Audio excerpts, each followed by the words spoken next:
Hello, everybody, and welcome to this afternoon's webinar. This is Mike Warner from Learning Times. I will be your producer today, and if you require any tech support, please feel free to communicate with me in the chat window.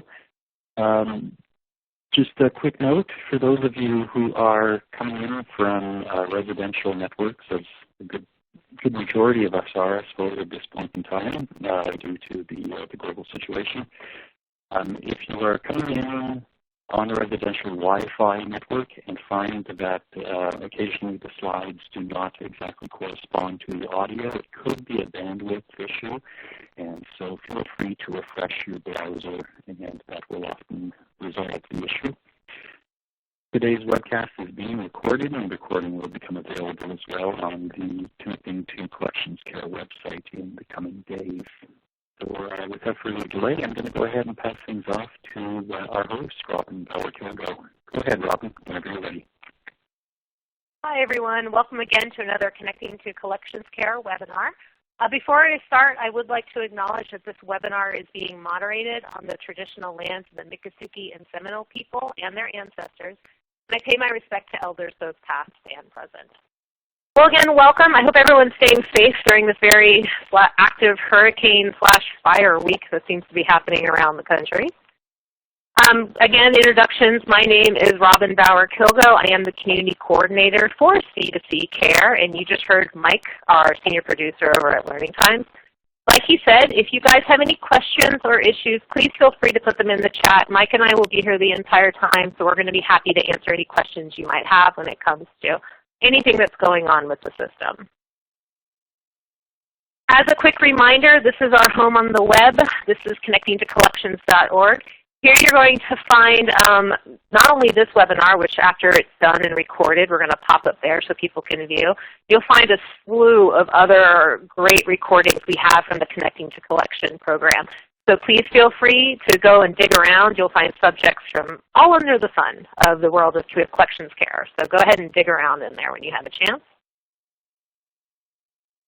This is actually the archives page. As you can see, we've had webinars going back to 2010. So there's a lot of information there, and we really encourage people to go check it out when they have a chance.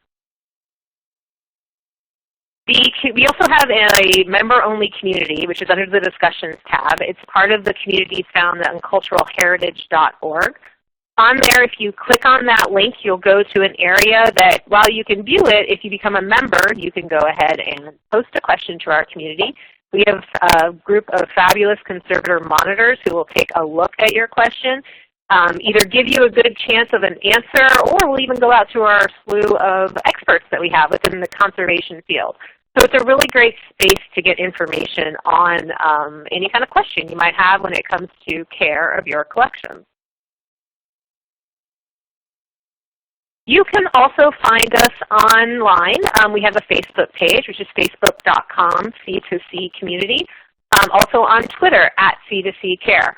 On both of those pages, we will go ahead and do announcements of upcoming webinars. We will talk a bit about what's going on, and we'll pass along any kind of fun programming or news items that might be in the world happening at that time.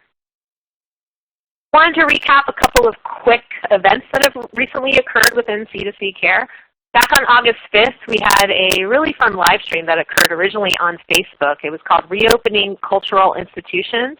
The live stream is archived on Facebook and is also now on the AIC YouTube stream. So if you want to go ahead and take a look at those, we pulled together 5 different people from different representations of cultural institutions and how they are dealing with the fun of reopening in this weird time that we're living in right now. So I would encourage people to go out and take a look at that. We also have an upcoming webinar. This is a free webinar on September 9th called Basics of Collection Photography, happening between 2 and 3:30 p.m. If you go to our website, connectingtocollectionscare.org, you can register for that free website. And the other exciting bit of news we have is upcoming in October, November, we have a course coming up. Now the courses are a little different. We do have to charge for the courses per our IMLS grant, but it's going to be a really great course. It's going to be a series of 5 webinars. The name of it is Physical Media to Digital Storage, Migrating Audio-Visual Files. So it's going to be all about how, many of us have to deal with these fun random bits of media within the back of our collection, and we have some great experts who are here to walk us through the process of getting them onto proper storage so they can be around in your institutions for years to come. So keep an eye out for any of our website and any of our social media. We will announce when registration is open for that, and we're really excited to have you all join us for that. A quick note on our platform. Here I'm pointing out the fact of our chat box, which you guys are doing great at, so I feel like I can kind of skip this part. But when you enter things in the chat box, please do click send, don't just hit return. That will actually allow the message to pop through. If you also look on the side, you'll see a links box. There you will see a resource list that our presenter was kind enough to put together, a copy of the webinar slides, which I know is always a really important thing for everyone to have, and finally the evaluation link at the end of the webinar, and I'll remind you guys of this at that time. You can go ahead and click on the evaluation and let us know how we're doing in our series. So now I'm going to go ahead and introduce our speaker, again, for our session called Care and Curation of Archaeological Collections for Museums. Nicolette Meister is the James E. Lockwood Jr. Director of the Logan Museum of Anthropology at Beloit College, where she is also the instructor in the Museum Studies program. In addition, she serves as Faculty Director of the Center for Collections Care, a professional development training program focused on providing intensive experiential learning and preventative care for emerging and practicing museum, library, and archives professionals. And without further ado, I'm going to hand the mic over to Nicolette. Great. Thank you so much, Robin. It's a real honor to be invited to present this webinar today. And just looking at the chat box, also to be in the company of such a diverse and really international group. So thank you so much. I also noticed that there are at least a couple of Beloit College alums. So go Beloit, thanks for being here. I really appreciate that. So before I dig into the content, I wanted to make clear that the perspective that I'm going to share today is really based on archaeological curation in the U.S. I've got over 25 years of experience working with archaeological collections, but I also want to make clear I'm not a conservator, and nor am I an archaeologist. So this webinar takes as its focus preventive care and collections management at a more basic level geared toward the non-expert who is in the situation where they're caring for and managing archaeological collections.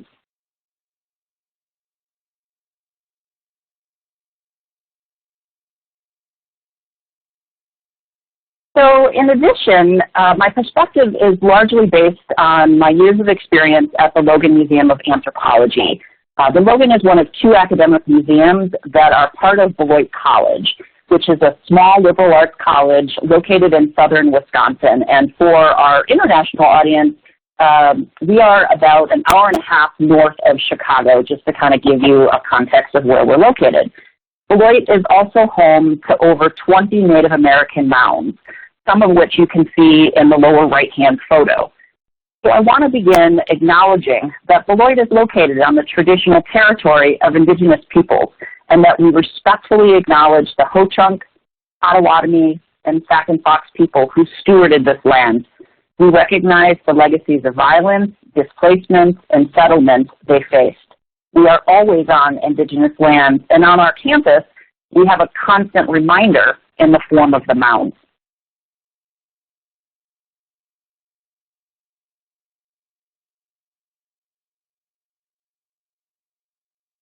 The Logan Museum of Anthropology was founded as a teaching museum, and it's based on collections that were exhibited at the Chicago World's Columbian Exposition in 1893.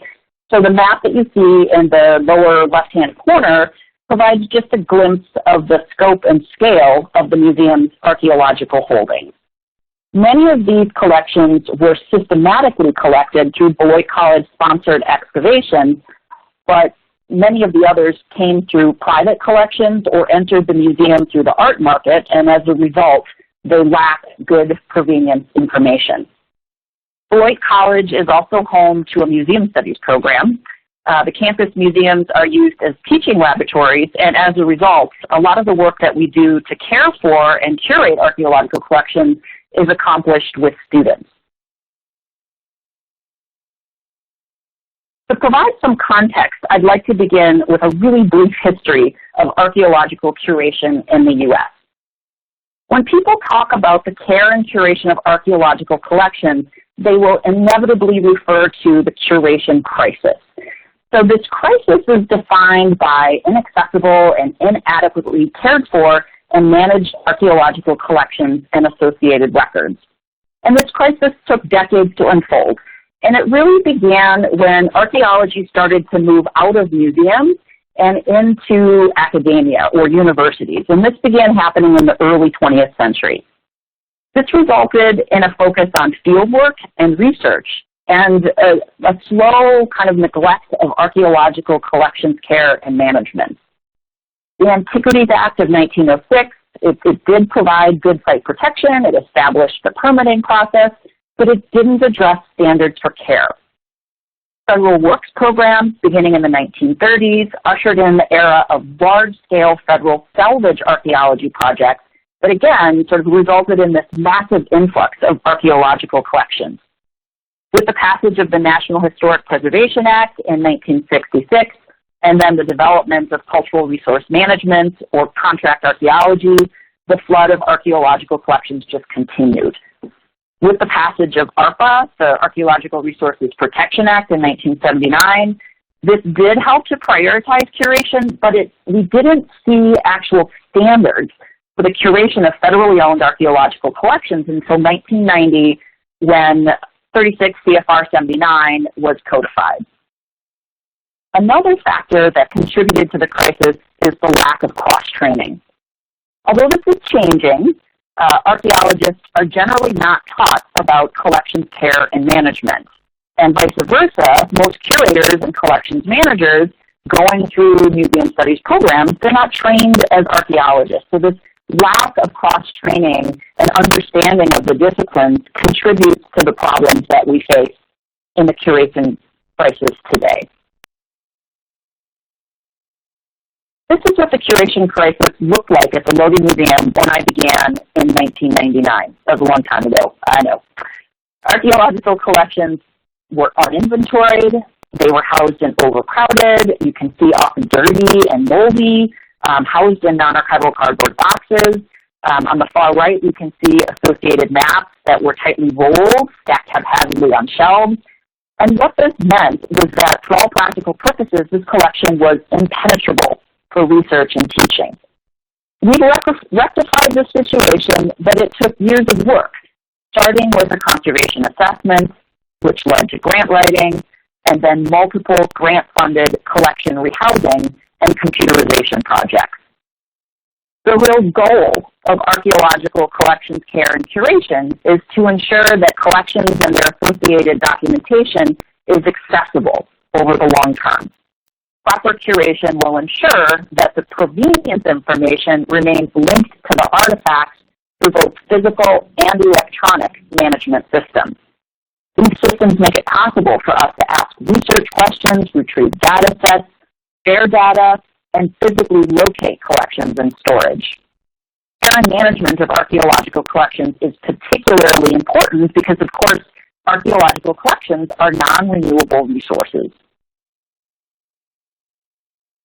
The care and curation of archaeological collections is a huge topic. Lots of books have been written about this topic, which I'll share a few with you later. So this is a lot to cover in 1 hour of time.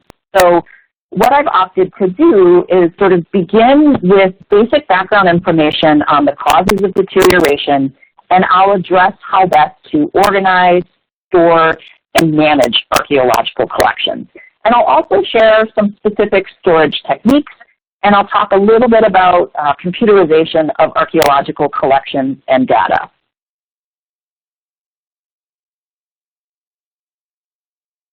Preventive conservation or preventive care, people use those terms interchangeably, is a methodology that works to mitigate deterioration and damage of objects by formulating and implementing holistic policies, plans, and procedures. Preventive care requires an understanding of what causes deterioration and an ability to determine the probability of damage occurring. So in short, preventative care really works to mitigate the impact of these agents of deterioration. The agents of deterioration are the 10 factors that contribute to deterioration of objects.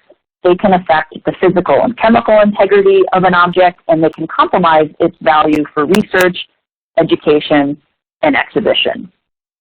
It's important to remember, and this may seem like an obvious fact, that when we're talking about archaeological objects, we're talking about objects that come from an archaeological context. So they were once buried. And as a result of this burial context, they face issues related to their environment both during burial and after excavation. So the first agent of deterioration I want to briefly touch on is physical force. And this includes things like shock and vibrations, abrasions, gravity, and then also improper handling. Mishandling is really the primary cause of physical damage, but it's important not to overlook the impact of overcrowding of archaeological collections, especially lithics, in storage. This can result in edge damage, as you can see in the photo on the far left. Archaeologists study edge wear on stone tools to understand how they were used, but if they're piled together in storage and they're subject to movement from drawers when they're opening and closing, this will cause objects to smack against one another and will cause them to abrade and chip, which of course compromises future research value. Water can come from natural sources. Robin was mentioning the hurricanes, mechanical malfunctions, or accidents. Because most archaeological ceramics are low-fired, they're porous, or more porous, and will absorb water. Glass that's been buried often shows signs of iridescence, which you can see in the image in the lower right, sort of manifests as this rainbow-colored, kind of shiny, flaky layers on the surface, and this is a result of exposure to moisture in the burial environment that leaches away certain components of the glass. Unlike organic materials, archaeological materials like ceramic and stone and metal are typically not sensitive to light. For the majority of cultural materials, a set point in the range of 45 to 55% relative humidity with an allowable drift of plus or minus 5% and a temperature range between 59 and 77% or 77 degrees Fahrenheit is generally considered acceptable. This has changed from the more rigid 50-70 standards that we used to have with the sort of greening movement that has happened in museums. Physical damage occurs when the environment fluctuates rapidly, and this causes organic materials to shrink and swell, resulting in physical damage like the sort that you see in the slides on the right. High humidity can cause metals to corrode, and sudden drops in relative humidity can cause salt crystals to develop on ceramic surfaces and spalling surfaces. Most inorganic materials will be damaged by the presence of soluble salts in the burial environment, which migrate inside ceramic, stone, and bone. So because most archaeological items in museums haven't undergone treatment to remove these salts, they're going to be more vulnerable to fluctuations in the storage environment. Fluctuations in relative humidity can move those soluble salts in and out of solution, which draws the salts up through the pores of the artifacts. And at a high RH, they'll be dissolved. When the RH drops, they will crystallize, and the force of those growing crystals can break apart surfaces, as you can see in the spalling ceramic on the left. Soluble salts on the surface often look like a soft white fuzz. Don't mistake this for mold. You can see an example of this on the slide on the right. So to limit salt movements, the objective is to really keep your relative humidity stable in your storage or exhibition environment. Pests are any living organism that's able to damage or destroy material culture and includes mold, insects, and rodents. Generally speaking, inorganic materials are not attractive to pests, but of course, archaeological collections also contain organic components, most notably in the form of associated documentation. So what you see here in the two pictures on the screen is a sort of absolute worst-case scenario of what can happen when pest infestations go unmonitored. And you need to keep in mind, too, that mice urine and feces can carry nasty diseases like hantavirus.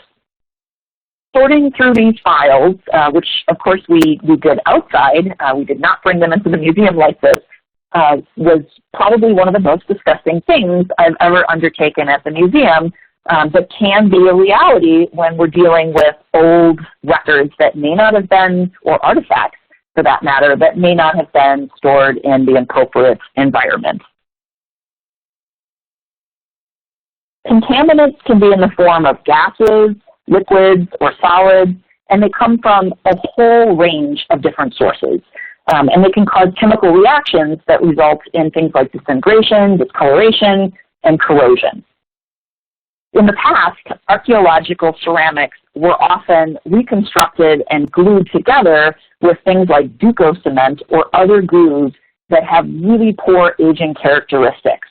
These bonds yellow with age, they shrink and they lose adhesion, and as a result they can frequently fail.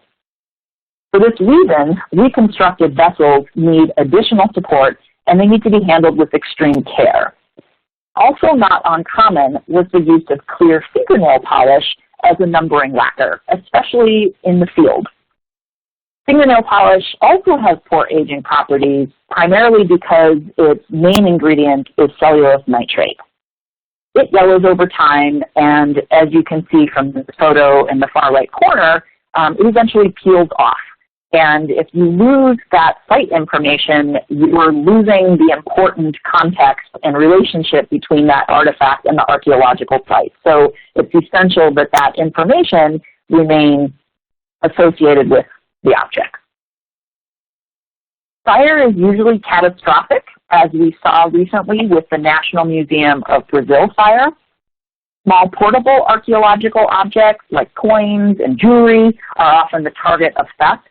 And unfortunately, since the 1990s, archaeological sites and museums in conflict zones have increasingly become the target of systematic and deliberate attacks.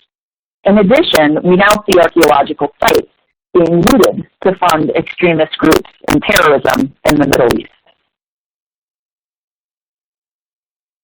Disassociation or displacement refers to artifacts and records placed in the wrong location or just simply lost due to negligence. Disassociation is one example of curatorial neglect, which can also include abandonment of collections, ignorance of staff, and lack of adequate policy and procedures regarding handling and use. Due to time, I'm not really able to address collections management policies and plans in this webinar, but I do want to make clear that these are core documents that are vital to collection stewardship and our ability to adhere to professional standards and best practice. Mitigation of all of these agents of deterioration happens at multiple levels, including the building, hardware, and policy and procedural levels. This diagram offers a good visual of what this multi-layered approach to preservation looks like. It also reinforces what I said earlier about preventative care being a holistic process. So all of these levels have to work together to ensure good care and curation. How best to physically organize archaeological collections can be very challenging, primarily because they include so many components, which we can roughly break into organic and inorganic elements. So the organic elements include things like field notes, photographs, correspondence, maps, and sometimes we have organic archaeological materials like basketry and textile fragments. The inorganic components include bone, stone, ceramic, metal, and glass objects, as well as film negatives. And increasingly today, this commonly includes born digital elements. All of these elements have different storage needs and shouldn't be stored together all in one place. Here you can see a variety of different organizational formats. So we've got storage cabinets for artifacts, flat file cabinets and record storage boxes for documents and photographs, flat file storage for field maps, and cold storage for color photos, slides, and acetate and nitrate film negatives, all of which are more stable, stored in a cold storage environment. In terms of the artifacts themselves, we prioritize organization by site, and in the absence of site, by locality, state, and then at the county level. Because we're an active teaching museum, visual accessibility via drawer storage has been prioritized at our institution over box storage. There's absolutely nothing wrong with storing archaeological collections in archival banker's boxes. The banker's box is the kind of box that you see in the lower right-hand corner. But for us, being able to pull open drawers and see the content laid out before you is really important for teaching and instruction. We began by rehousing our archaeological collections, and we found that many of the objects in our collection were still in the original packaging from the field, and I don't think this is an uncommon occurrence at a lot of institutions. So we found, moldy brown paper bags, cigarette boxes, glue, and fishing lure boxes, basically whatever was available in the field. And we also found that pink toilet paper was a favorite packing material in the 1960s.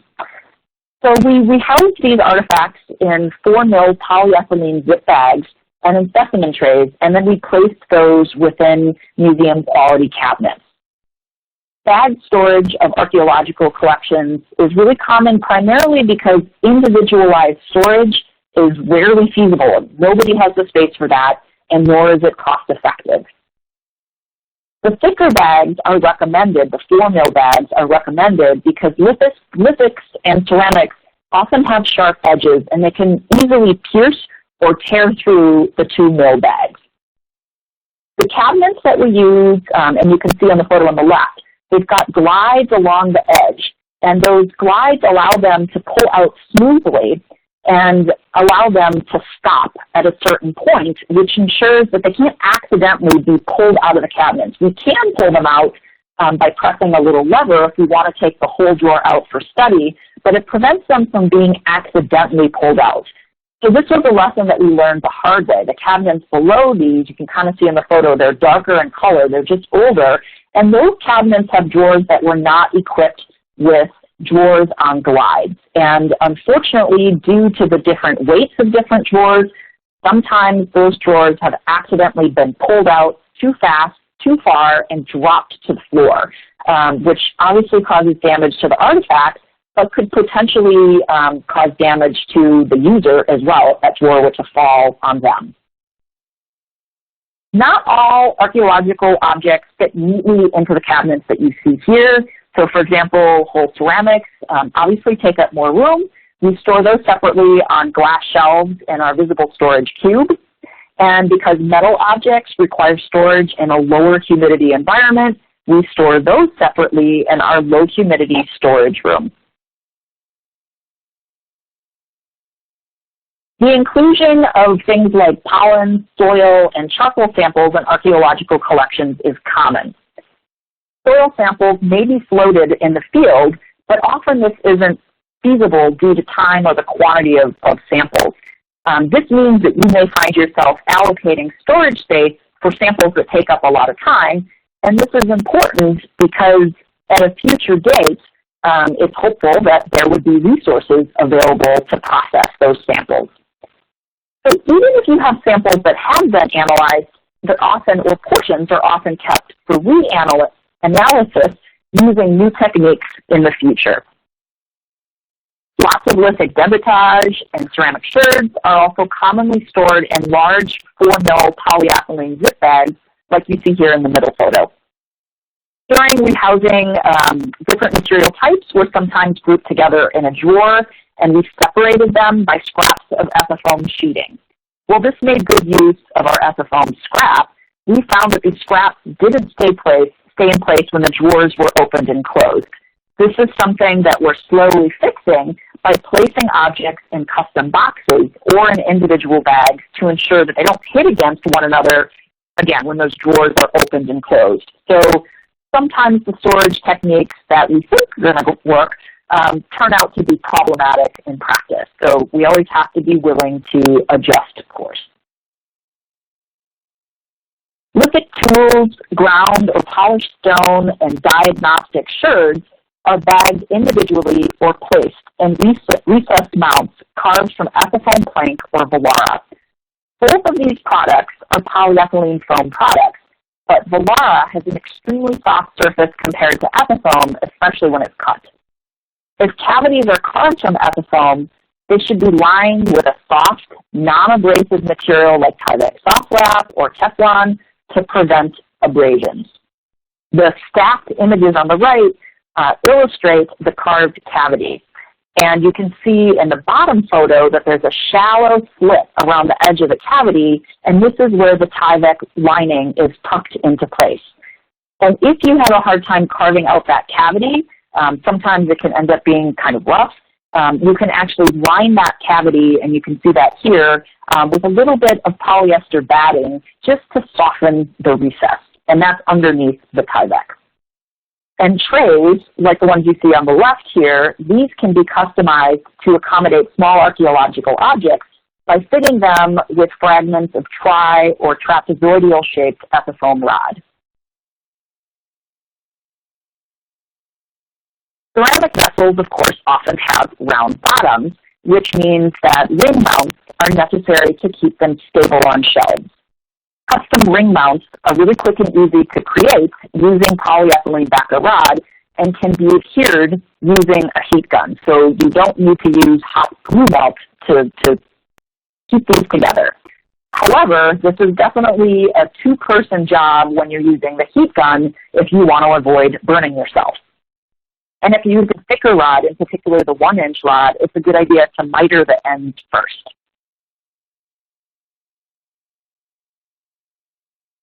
The next series of slides that I'm going to show are going to demonstrate how to create your own storage boxes and trays using 4-ply mat board. What's great about this technique is that it requires no measurements.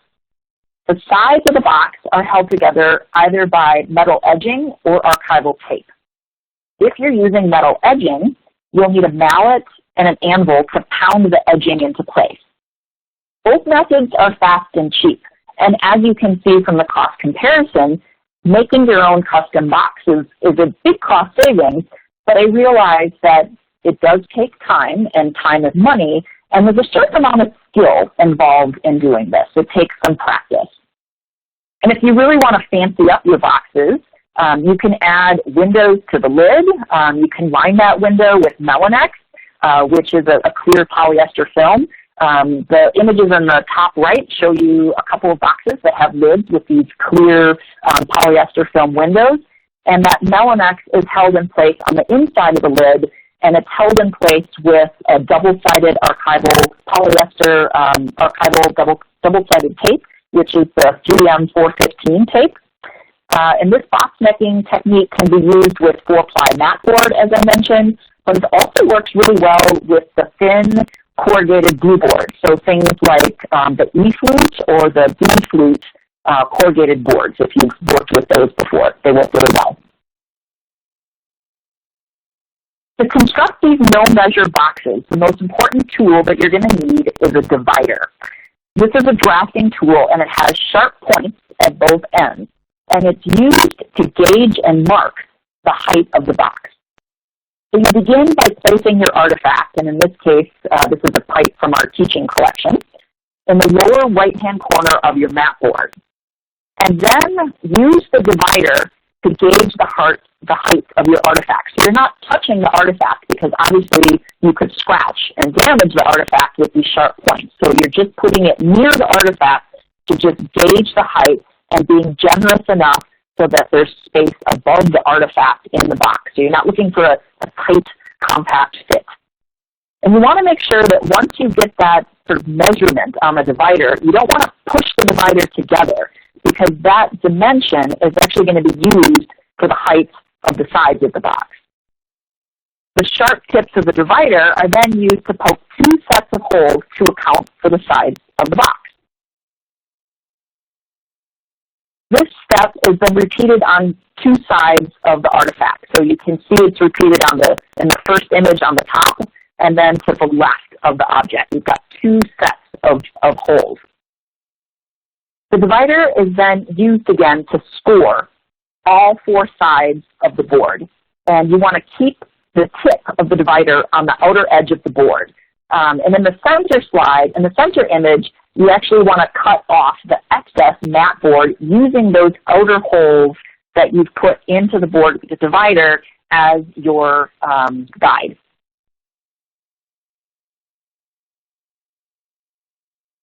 The inside of the box is then scored and cut away, and the corners are cut away with a snap knife. At this point, if you folded up the sides, you would have a lovely little box. But if you wanted to create a lid for your box, then there's a few more steps.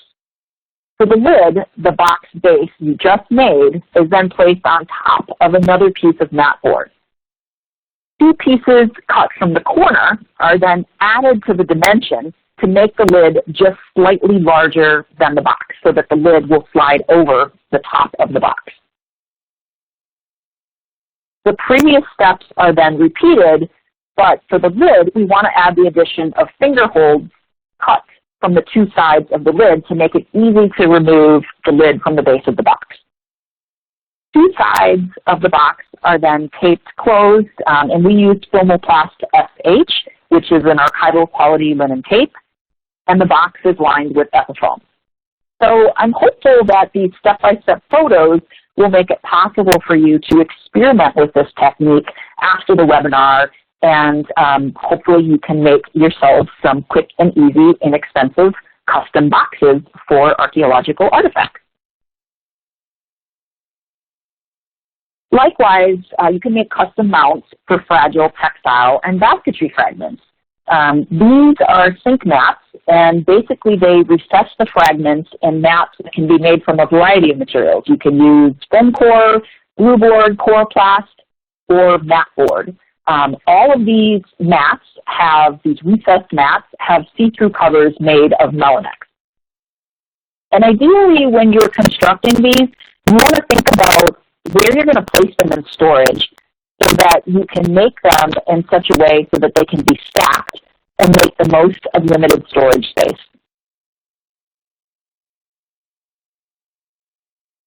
Because archaeological metals are especially vulnerable to moisture, you might consider creating custom enclosures using moisture-absorbing silica gel to eliminate or reduce fluctuation of relative humidity. Regular density desiccating silica gel holds moisture, and if you purchase the indicating type, which is the type that you see here, it's orange, it'll change color when exposed to moisture. It's most cost-effective to buy the silica gel loose and to package it yourself in custom fabricated sachets. You can make these from cotton stockinettes or polypropylene fabric. Just make sure that the silica gel never comes into direct contact with the artifact. Small metal objects can be stored in clear polyethylene boxes with snap-fitting lids, like you see here, or in custom enclosures made from vapor barrier films. We constructed sachets the size of the internal dimension of the base of the box. We monitor the RH by adding a paper humidity indicator card that's placed inside the box so it's visible from the outside and can be checked regularly. You can also create custom flat enclosures from FilmPack 1193 and Marvaseal 360 for small archaeological metals. Both of these materials are barrier materials, and they're impenetrable to gases or liquids. Before the edges are sealed with a heat sealer, the artifact, a small sachet of silica gel, and the humidity indicator card are added to the packet. And if your artifact is flat, you can recess it in a small piece of Belara mounted to a piece of glue board or coroplast, and this will keep the artifact from bumping into other elements inside of the enclosure.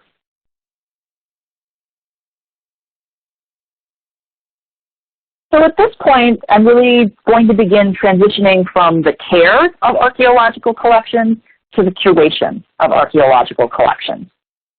Curation is generally understood to mean the long-term process of managing and preserving objects and associated records according to professional standards.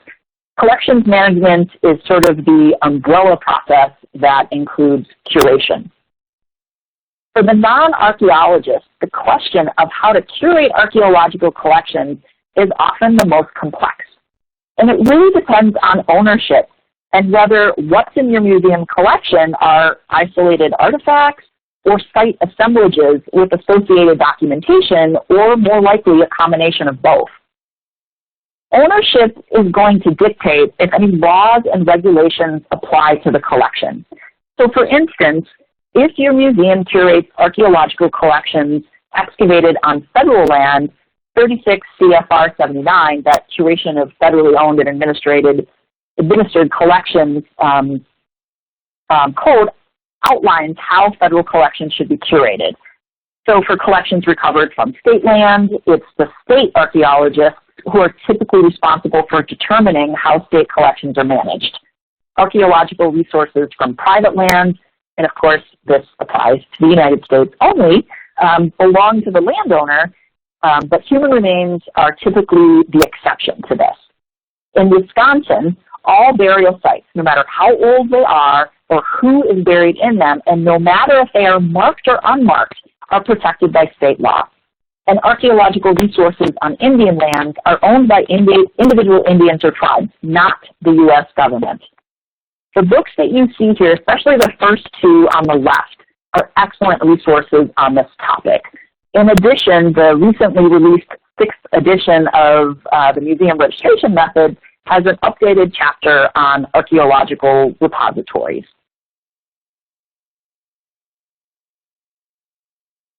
The case study that I'm going to share with you today is based on a large archaeological project on private land that spanned multiple years and generated thousands of artifacts and volumes of associated documents. It's also a good example of knowing when you need to work with an archaeologist to understand really complex intrasite provenience. The Northern Lakes Project's collections were virtually untouched since excavation by Beloit College faculty and students in the 1960s. In addition to upgrading preservation by rehousing and archival quality enclosures, our goal was really to make this collection intellectually accessible by entering the collections data into our collections management software system. Due to the number of sites, the sheer volume of artifacts, and the hierarchy of intrasite proveniences, which you can see a glimpse of here from one particular site, it quickly became clear that we needed the expertise of an archaeologist to help us understand how this site was excavated and how all of these documentation-based resources connected to the artifacts. One of the biggest challenges we faced was the fact that each of these 88 sites was assigned a single museum catalog number. The use of one catalog number per site prevented data entry that would facilitate intellectual access by intrasite provenience or material. For this reason, we decided to recatalog the sites by expanding the existing catalog number to a tripart number that indicates the site's original museum catalog number, the material class, and the highest level or gross intrasite provenience. And due to time constraints, we did not physically renumber these thousands of artifacts, but what we did do was to record that expanded catalog number on the exterior of the polyethylene bags, and because those numbers can easily rub off as a result of handling or wear, we also put that number on little tags with additional information inside of each bag.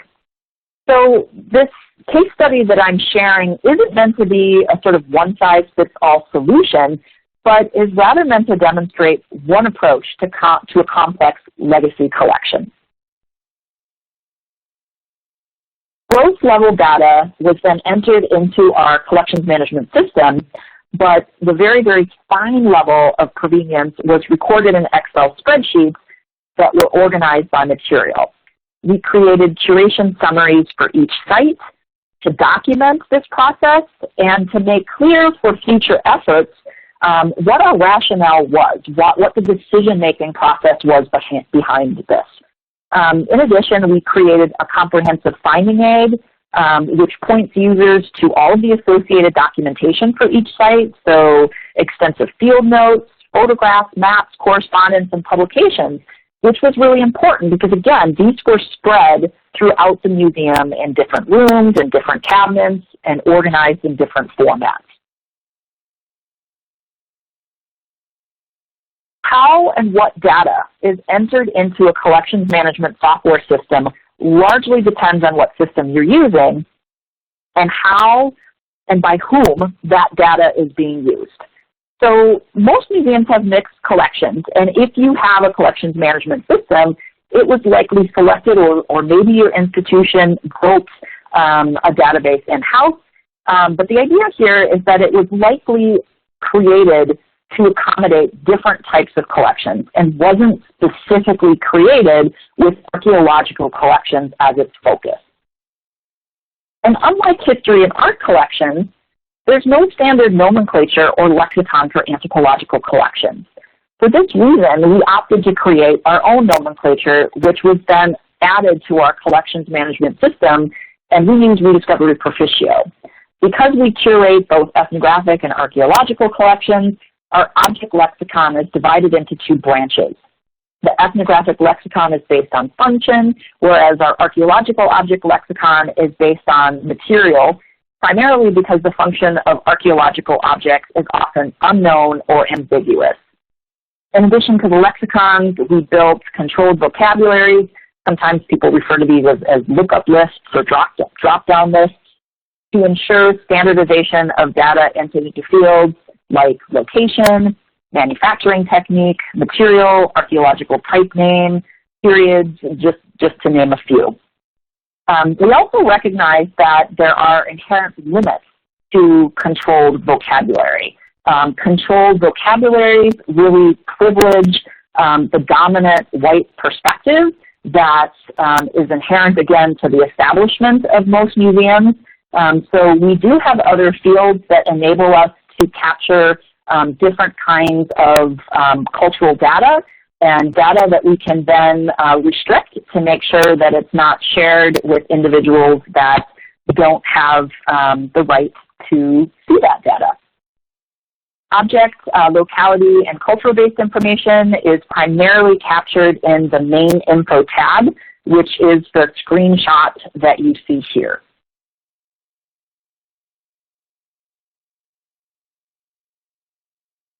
Rediscovery Proficio does have kind of a standalone archaeological module. We didn't purchase this. Instead, we manage our archaeological data through customized archaeology and NAGPRA tabs. These tabs record the site name, site number, inter-site provenience, and information relevant to NAGPRA compliance. And I should say for our international participants, NAGPRA is the Native American Graves Protection and Repatriation Act. There's also a site module, which isn't shown here, and that module provides fields into which we can enter site-level information, images, and there's a multimedia tab as well for really anything. The archaeology and site tabs are only useful when we actually have site information. For those items not collected systematically, which of course represents a big chunk of our collection, we only have basic state or county level provenience. And then there are those artifacts for which we have no information. The majority of these were either found in collections with no catalog or site number, so we have no way of connecting them to a particular collection or to a particular site. These unprovenienced archaeological collections have actually long contributed to the curation crisis and are a drain on sparse resources because they're not really viable for research. While some of these objects can become valuable for hands-on teaching, there's only so many examples of different tool types and raw materials that are really needed for this purpose. How to ethically dispose of this material then becomes a serious challenge. But the one thing that is for sure is that we absolutely don't want to perpetuate the market for non-renewable archaeological resources by offering them for sale. We've instead prioritized placing these unprovenienced artifacts in our anthropology department's hands-on teaching collections, and many others have been transferred to other colleges and universities, often through our alumni connections, so that they can be used in their teaching collections. In addition to my Logan Museum responsibility, as Robin mentioned, I also direct a professional development program called the Center for Collections Care at Beloit College. If you're interested in learning more about the preservation of inorganic archaeological materials and storage methods and some of the box-making techniques that I talked about today, the 2 classes that are circled here provide extensive knowledge on these topics and hands-on practice. Due to the pandemic, we were unable to offer in-person classes this summer, but we'll begin building out the schedule for next summer, and hopefully we will be able to expand our course offerings, so check the website for updates. So I just want to wrap up by reminding you all about the resource list, which is available for download. And the PowerPoint deck of slides is also available for download. And of course, don't forget the evaluation. And I think at this point, I am more than happy to open up the conversation to questions. Thank you so much for listening. Thank you, Nicolette. That was great. And we already have a couple questions floating in, so I'm going to start looking at those. But again, for our participants, feel free to put some questions in the chat box while we're chatting. And we will get to as many as we can during the time period we have left. Actually, since we're on this slide, could you go back 2 slides to your unprovenance collections real quick? Because someone had a question kind of especially for that slide. Are you able to get back? Perfect. Okay, so someone was asking if there are arrowheads in that box. Yes. Yes. I wanted to was that the question? Yeah, that was the question. And I wanted to say, I thought they were. I know I've worked in Florida for most of my professional career, or Tennessee a little bit too. And it wasn't that unusual for nice people to come in with a giant bag of arrowheads that either they had collected or their grandparents had collected for years. Or projectile points, as someone is saying. So I just wanted to kind of acknowledge that, yeah, that's a problem, to see if you had any more thoughts on when you receive kind of a baggie full of that kind of material, essentially. Yeah, unfortunately that happens far too often. And I guess there's a sort of positive way to think about this and a less fortunate way to think about this. The less fortunate way is that many people who consider themselves advocational archaeologists, or I should say this is probably the positive way to think about it, is that many folks who consider themselves advocational archaeologists know enough about archaeology to know that the find-it spot is important, and also not disturbing is important. So many of those people who do collect do a pretty good job of recording and interviewing family members and trying to find out what the history of their family collections are. But for as many people who understand the importance of intrasite provenience and preserving sites, there are those folks who collect just simply for the fetishism of collecting.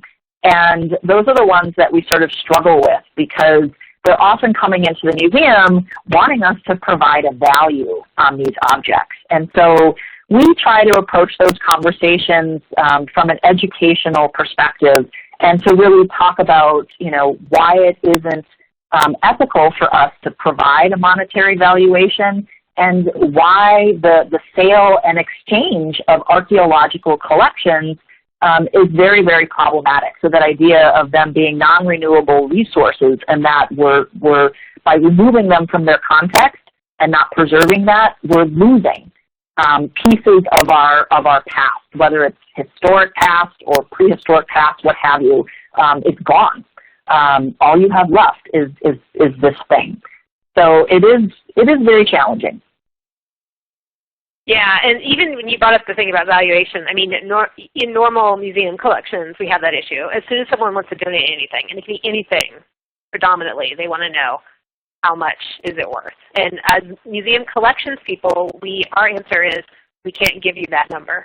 Like we can let you know, hey, let's go refer you to an appraiser or someone who specializes in that, but that's not really our concern.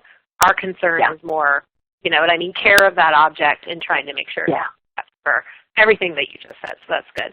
I did think it was because go ahead. Oh, no, I was just, you talk. I want to hear what you have to say. Oh, I was just going to add that it was they probably called me out on this. So someone was asking for a clarification on provenance and provenience, right? And I came from, actually originally I worked in archaeology and now I work in museums. I think they're basically the exact same concept personally, just it depends on what situation you're working in, but it's that same idea. But I didn't know if you wanted to speak a little bit more to that concept. Sure. Yeah, that's a distinction that I think in many ways is disciplinarily bound. So when we talk about the word provenance, which is spelled differently, so it's a different word than provenience.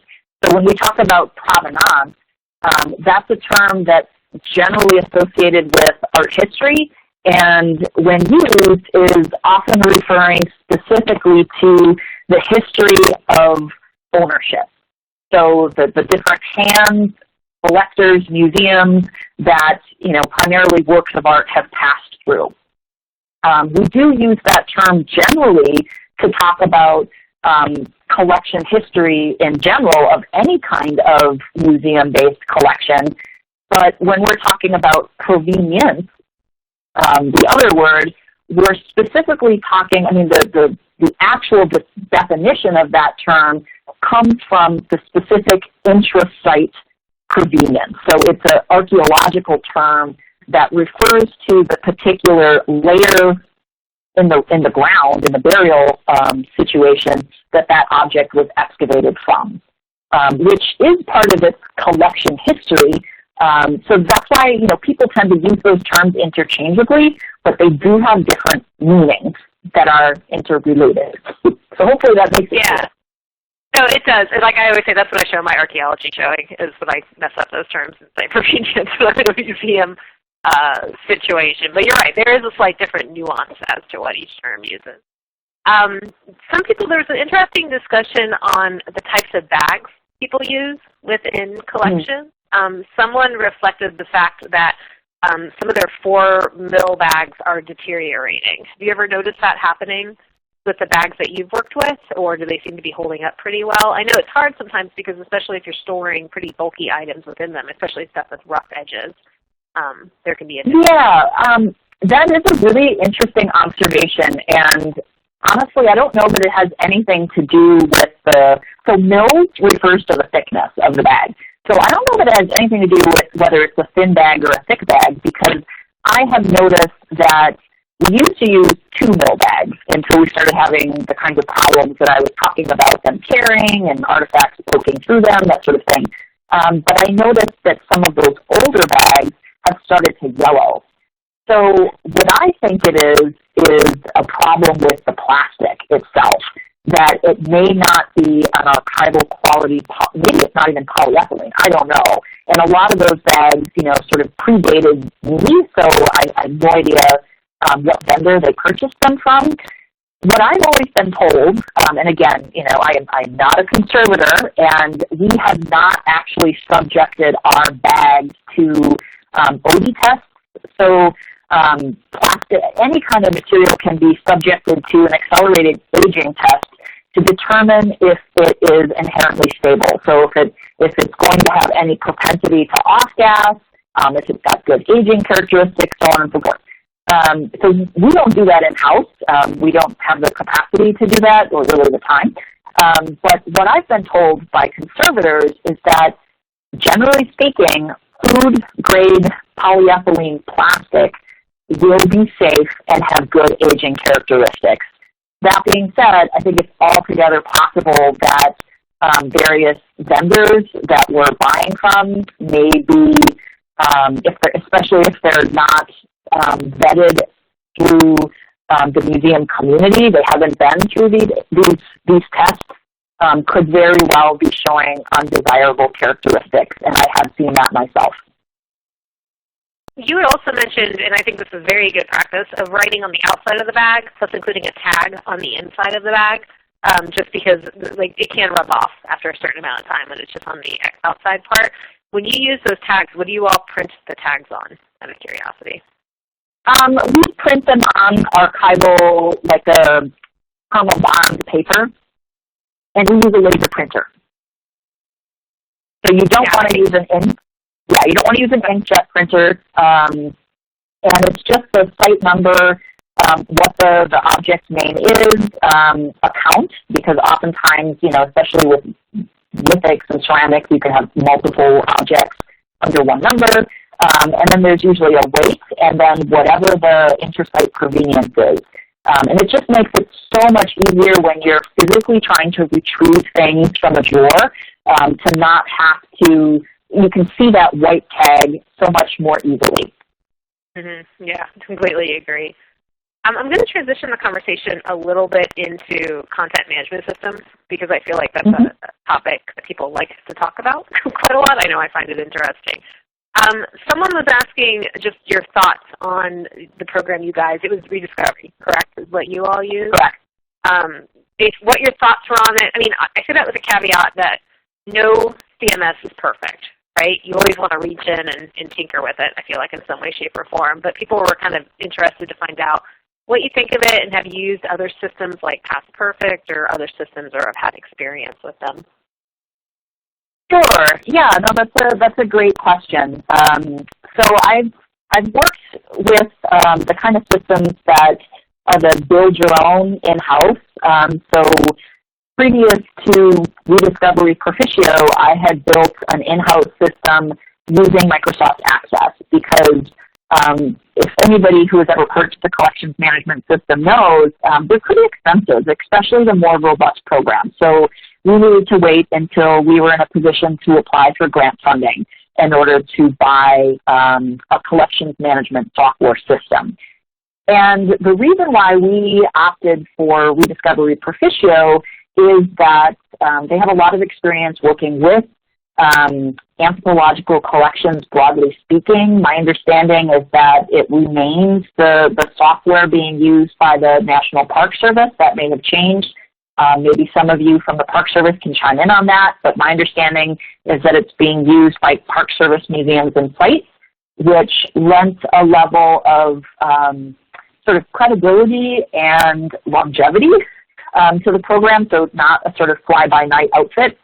And our version in particular is not the out-of-the-box version. So whenever people ask us about our software, I'm always wanting to be clear that our system is highly customized.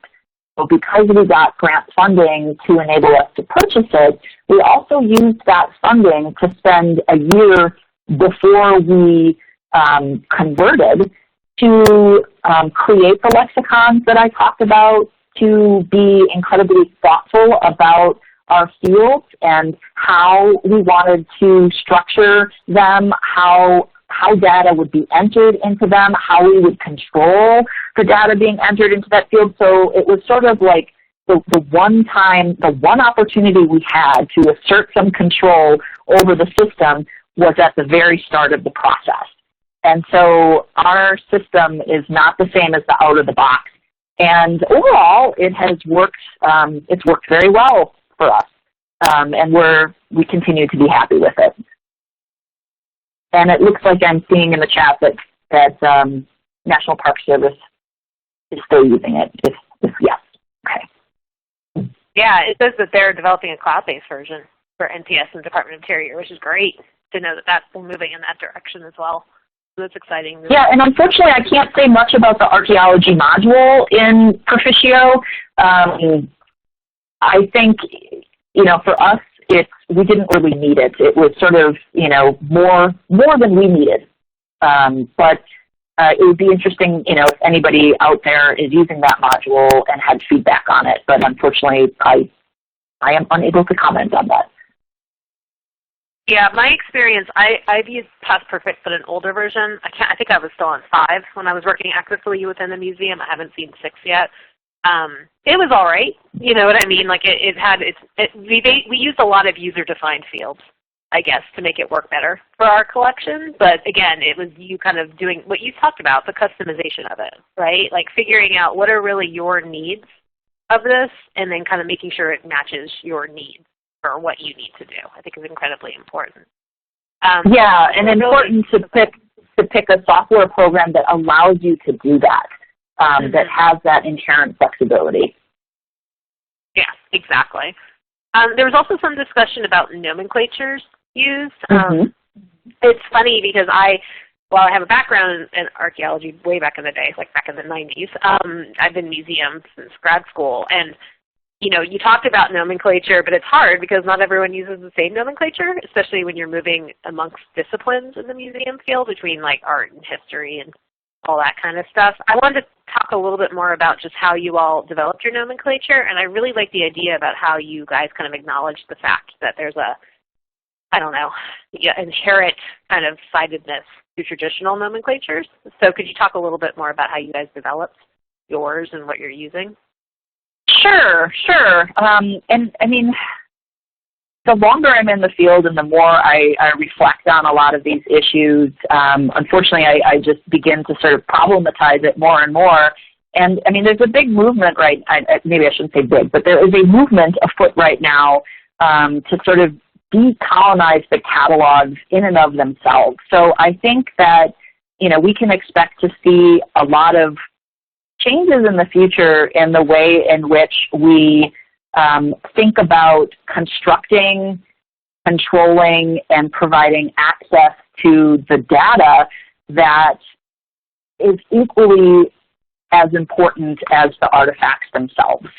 So that's sort of my caveat to this. But we created our lexicon, like I said, very slowly and intentionally, and began by doing an assessment of what other museums were doing. So we reached out to other museums with significant anthropology collections, some of which they were able to share their lexicons. So these were all institutions that had basically done what we were proposing to do. They built their own in-house. And so before we reinvented the wheel, we wanted to sort of see, well, okay, how have other people sort of solved this same problem? And can we use what they use? Can we adapt and pick and choose pieces of what works well and create something for us? And that's ultimately what we ended up doing. And so we took those, examined those, adapted the approaches that we felt worked well for us. And that's sort of why we decided to create the 2 separate branches, one for the ethnographic and one for the archaeological. But the same issues that we have with the archaeological being that, you know, function is often ambiguous, I would say the same applies to ethnographic objects. So, you know, even though we did find a solution, I would say in retrospect, it's not at this point always the most satisfying solution, knowing how complex objects are. You know, there is, you know, the idea that there's one term that can represent and encompass that item, in some ways is really unreasonable. But on the other hand, our job is to manage the collections and create intellectual points of access. That's the whole goal of nomenclature, is to create ways that you can ask questions of data. So in order to do that, you have to standardize it. So it's this sort of like catch-22 scenario that we find ourselves in. But once we decided our structure, we then went back to our catalog cards and literally made lists of all of the terms that were used and decided on, we had, you know, weekly meetings that we would decide on, this is the term we're going to use, and these will be all of the non-preferred terms that will be subsumed under this one term. So we literally did that at the term level, and it took a long time, and it was mind-numbing. But it resulted in a lexicon that works for us And it's flexible, so we can add to it. So as the collections grow, you know, different objects that we didn't previously have, we can update it.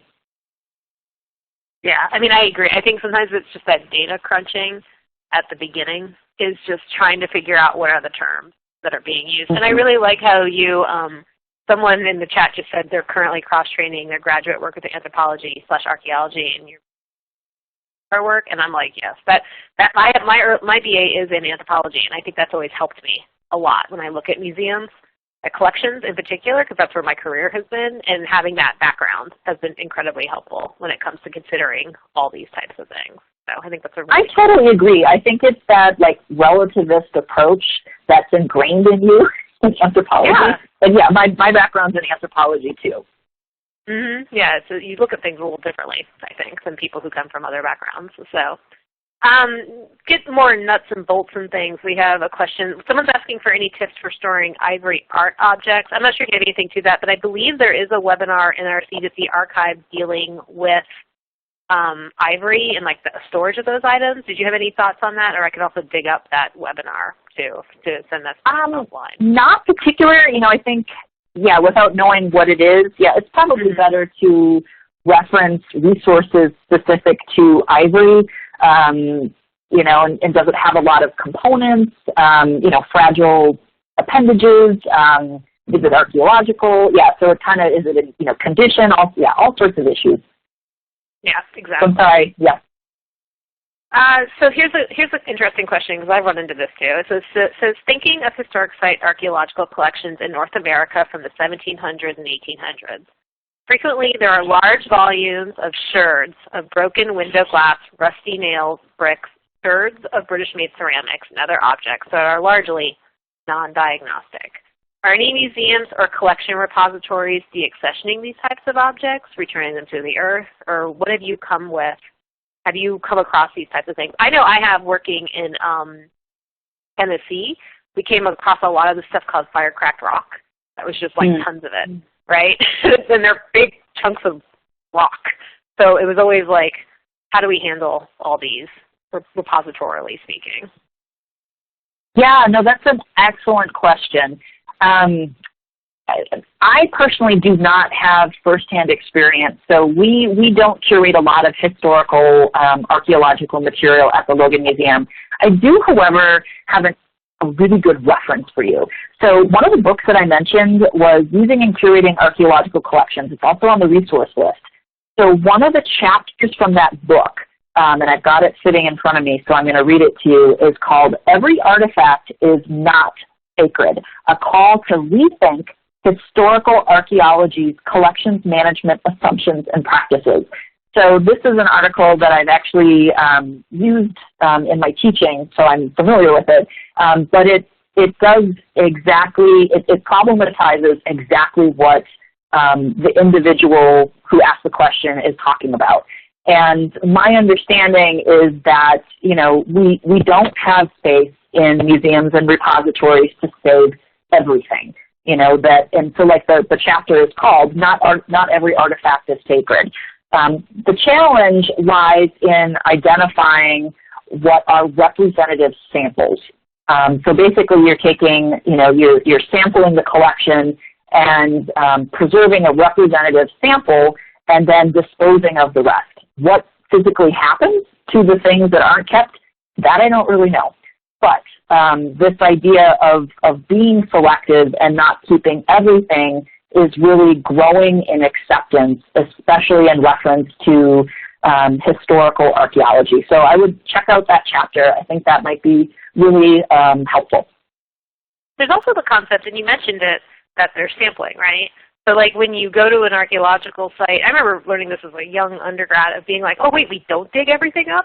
You know, like, it's like you only take a portion of it, with the idea that people, in the future, they will have something cooler to work with this stuff with, either diagnostically or curation-wise or whatever.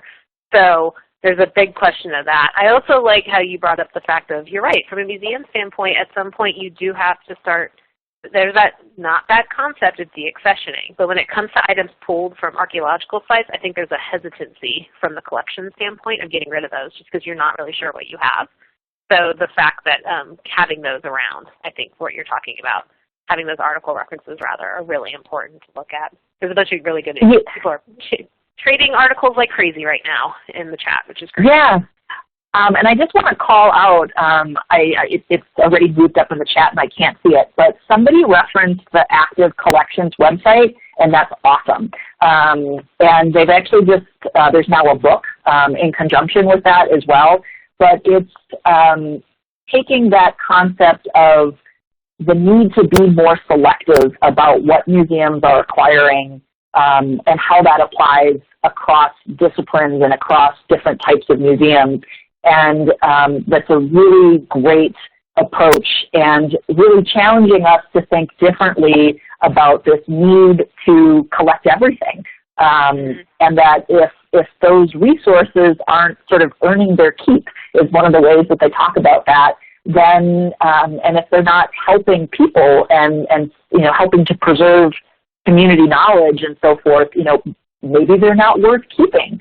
So it's sort of is in conflict with a lot of traditional ways of thinking about collections, but it is definitely more challenging to apply that way of thinking to archaeological collections. So it's not quite the same. And there are other, because they are non-renewable resources, it isn't an apples to apples kind of situation.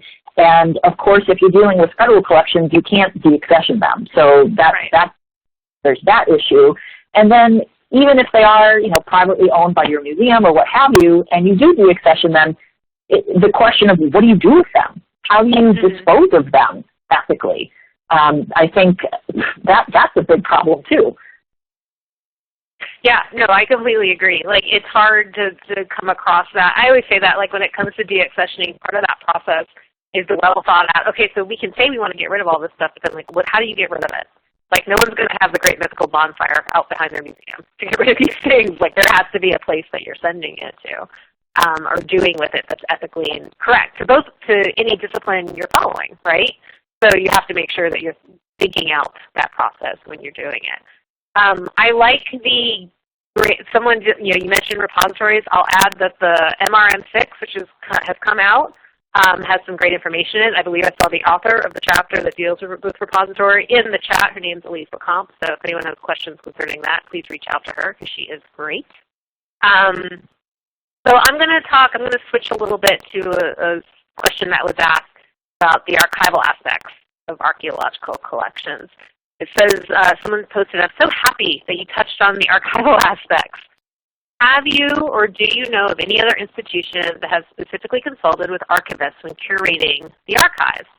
Also, do your finding aids follow, and she has the acronym DAX, describing archives, a content standards, or are they more general listing of the archival material and storage location? Not being trained as an archivist, I am not positive whether they follow the DAX standard, but we did make a point of, so there is a lot of preface information. It's not just the list of file folders is what I'm trying to say.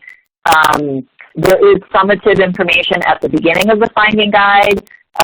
It talks about why it was created, its size. So I think it's been a while since I've looked at it. But we previously, right now we don't have an archivist on campus, but when we were going through this process, Beloit College actually had both like a paper-based archivist, and we were fortunate enough to have a digital archivist. So we definitely do, this is sort of one of the benefits of working on in an academic museum is that you've got folks across campus with lots of great expertise that we don't have in-house. So we definitely have taken advantage of that, but we don't have that right now. That may or may not answer the question. Right. So you basically did. I think that's the thing is, when you're dealing with those, you reached out to the people you were able to, you know what I mean, to talk to them, and I think that's the important aspect of it, for sure. Yeah. Well, I'm looking at the chat. I think I've caught up with most of the questions. If I missed yours, I do apologize. We are going to capture the chat now, and what we've been doing for the past couple of these webinars is loading it up on the website along with our other resources. So if you want to take a look at it a little slower, you are more than welcome to. I'm also going to remind everyone about that fun evaluation link sitting over on the left-hand side along with the slides and the resource list. So if you could go ahead and access those when you have a chance, please do so. I want to say a huge shout and thank you to our presenter today, Nicolette Meister. She was great. It made me look back affectionately at my archaeology days, even though, as I always jokingly say, I enjoy air conditioning. So I moved to museums as I got older, so I enjoy a good climate. Nicolette, do you have anything else you'd like to wrap up today with the talk? No, I just appreciate the interest and the collegiality and all the great questions. Thank you so much. And if anybody wants to follow up, my contact information is here. Don't hesitate. Great, thank you. Thanks to IMLS for this program, Learning Times for doing the excellent production, and FAIC for hosting this program. We will see you all in a few weeks, September 9th, for the Photography Basics course. And again, keep an eye out for that course information that's going to be happening later this fall. Thanks, everyone. Stay safe, and we will see you soon. Thank you. Bye-bye.